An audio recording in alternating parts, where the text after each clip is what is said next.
Welcome back, everybody, for another deep dive with us. It's great to be here. Today, we're going to be looking back, I guess you could say, at the 2017 mudslides in Sierra Leone. Oh, wow. Yeah. So, I mean, these kinds of events, they kind of slip from our memories sometimes, but they hold, they hold some really, really crucial lessons, I think. Yeah, absolutely. We've got three sources for this one.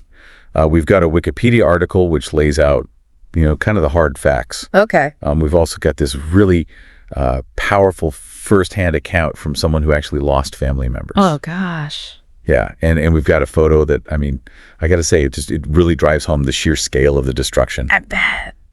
So our mission today is to understand not just, what happened, but like why it happened and what it means for all of us even today. Right. Yeah. It's easy to think of natural disasters as these like isolated random events, But I think what's so fascinating about this one is that it reveals just how closely intertwined like natural forces and human actions can be. Yeah, for sure. And the consequences are devastating. Yeah. And the Wikipedia article starts by kind of setting the scene geographically, and talking about, Freetown, the capital of Sierra Leone, is on this peninsula with mountains, like literally right up against the Atlantic. Oh, wow. To picture that for a second, like what could possibly go wrong? Right.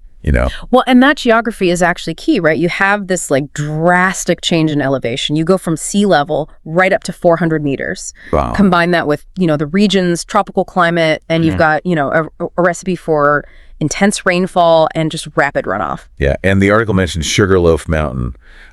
It's this prominent landmark there, and it partially collapsed during the mudslides, and it triggered what they call a tidal wave of mud and debris. Oh my God. That visual just like stuck with me, I can imagine. It's just like, wow. Yeah, and they highlight that the month leading up to the mudslides, they saw like 41 inches of rain. Oh my gosh. Think about that. That's taller than most kitchen counters. That's insane. Yeah, and nearly triple the average rainfall for that time of year. Yeah. So you've got this incredibly saturated soil, slopes that are already steep.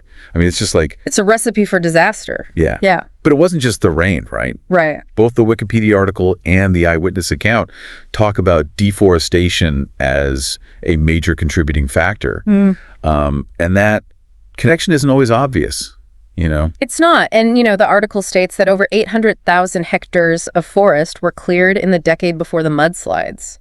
Wow, that's a lot. And, trees are incredible. Their roots act like anchors, holding the soil together, especially on slopes. Yeah. Remove those anchors, and what happens? Yeah. The ground is just far more vulnerable to erosion and landslides. Especially when you add in, those intense rains. Especially when you add in those rains, exactly. This is where that reforestation effort mentioned in the Wikipedia article really hits home. Oh, yeah. They started it just 2 weeks before the disaster. Oh, wow. That's going to be rough. It's almost like we're constantly reacting to these issues instead of getting ahead of them.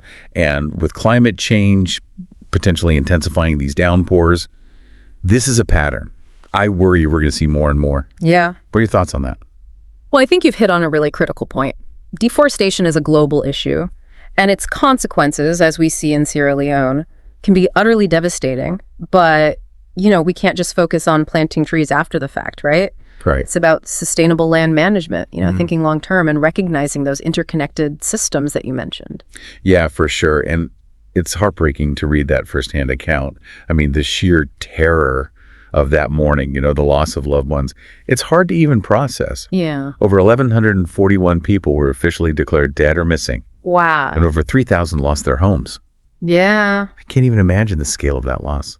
It's hard to fathom. Yeah. And this is where the human element of this tragedy, really comes into focus. These aren't just statistics. These are real lives, real families, forever impacted by this event. And that eyewitness account, paints a very vivid picture of that loss and the struggle to rebuild. Yeah, and because think about our own communities. Yeah. Are we doing enough to mitigate these risks? Do we even understand our local geography and those potential vulnerabilities? That's a great question. It's a wake-up call, isn't it? It is. And it reminds us that these seemingly distant environmental issues have very real consequences for everyone, everywhere. Totally. And the sources also describe how poor urban planning and clogged drainage systems in Freetown actually made the flooding even worse. Really? It almost feels like a tragic example of how we can unintentionally compound nature's fury. Yeah, that's a crucial insight.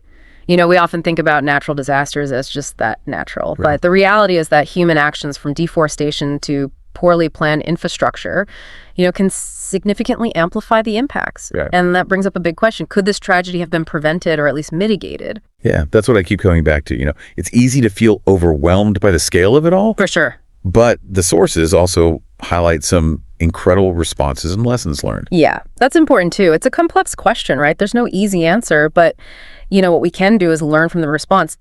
Imagine the scene, rescue workers battling this relentless rain, trying to reach survivors in this incredibly difficult terrain. Yeah. The Connaught Hospital mortuary was just overwhelmed. I mean, they had to resort to mass graves. Oh, wow. Because of the sheer number of victims and the risk of disease spreading. Yeah, it paints a grim picture. But even in the face of, that devastation, there were these incredible stories of resilience. I mean, the international aid that poured in was remarkable. Yeah. Financial donations, medical supply support from organizations like the UN, the Red Cross.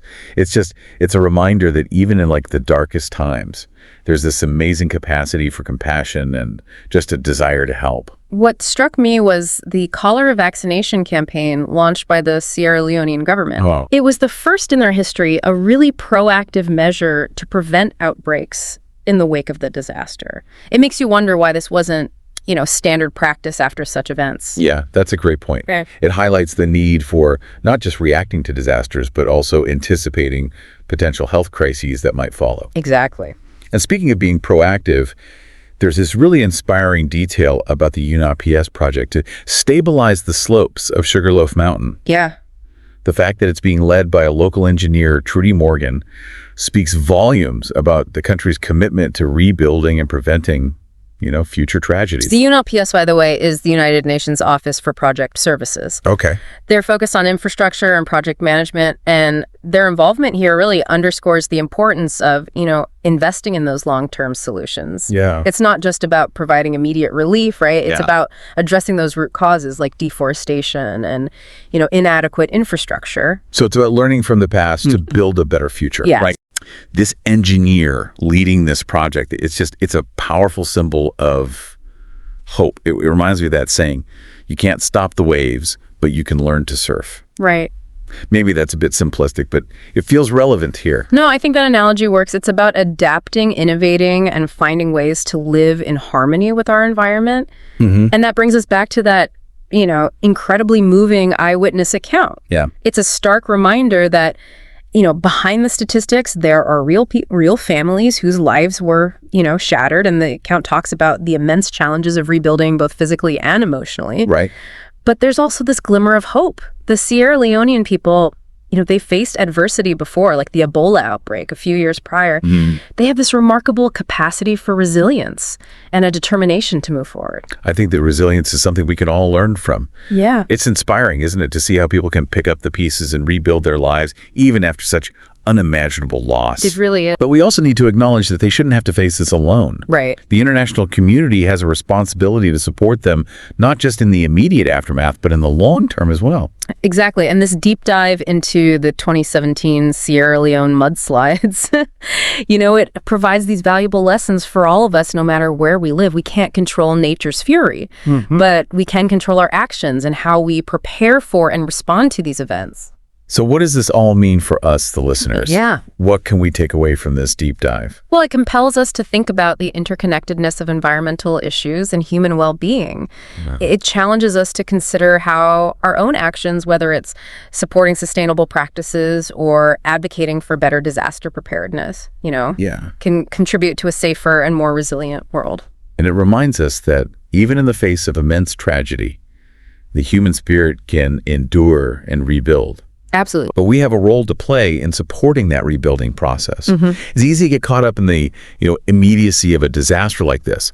But the eyewitness account mentioned something that really stuck with me. Even after those initial rescue efforts, over 600 people were still missing. Wow. That's a haunting figure. It makes you think of the families left behind, the uncertainty, the long road to healing. Yeah, it really underscores the lasting impact of these events. The scars run deep, both physically and emotionally, long after the headlines fade. Right. And it raises questions about how we define recovery. Is it simply rebuilding infrastructure?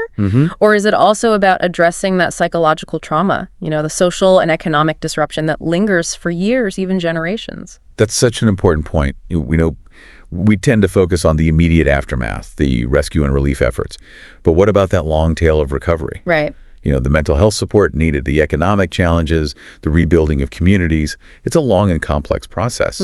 It is, and it requires the sustained commitment, not just from governments and aid organizations, but from all of us. Yeah. This isn't just a Sierra Leone problem. This is a global challenge. As climate change intensifies, we're likely to see more frequent and severe natural disasters. And the question is, are we prepared?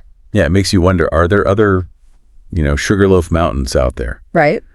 Ticking time bombs just waiting to go off. Are we paying attention to the warning signs, not just in far-off countries, but in our own communities? That's the thought-provoking question, isn't it? This disaster in Sierra Leone serves as this stark warning. We need to be proactive in identifying areas at risk, implementing sustainable land management practices, and strengthening infrastructure to withstand the increasing intensity of these natural disasters. And we need to invest in early warning systems and disaster preparedness so communities are better equipped to respond when these events inevitably occur. And let's not forget that human element. Those 600 missing individuals, their families left in limbo. It highlights the need for, better support systems, psychological services, and community-based initiatives that address that long-term trauma and social disruption caused by these disasters. Absolutely. It's a multifaceted challenge that requires this global collaborative effort. Scientists, policymakers, engineers, humanitarian organizations, everyday citizens, we all have a role to play in building a more resilient future. We need to shift from a reactive mindset to a proactive one, Right. recognizing the interconnectedness of environmental issues, social justice, and human well-being. So as we wrap up this deep dive into the 2017 Sierra Leone mudslides, what's the one takeaway you want our listener to walk away with? The tragedy in Sierra Leone wasn't just a natural disaster. It was this confluence of events, both natural and human-made, that led to such devastating consequences. And while we can't change the past, we have a responsibility to learn from it, to apply those lessons in our own communities, to advocate for change, and to support those who are still struggling to rebuild their lives. Powerful stuff. Thanks for guiding us through this incredibly important, albeit heavy topic. It's been my pleasure. And to our listener, I leave you with this. What will you do to contribute to a more resilient future? What actions, big or small, can you take to make a difference in your own community and beyond? That's something for all of us to think about. Thanks for joining us on this deep dive, and we'll see you next time.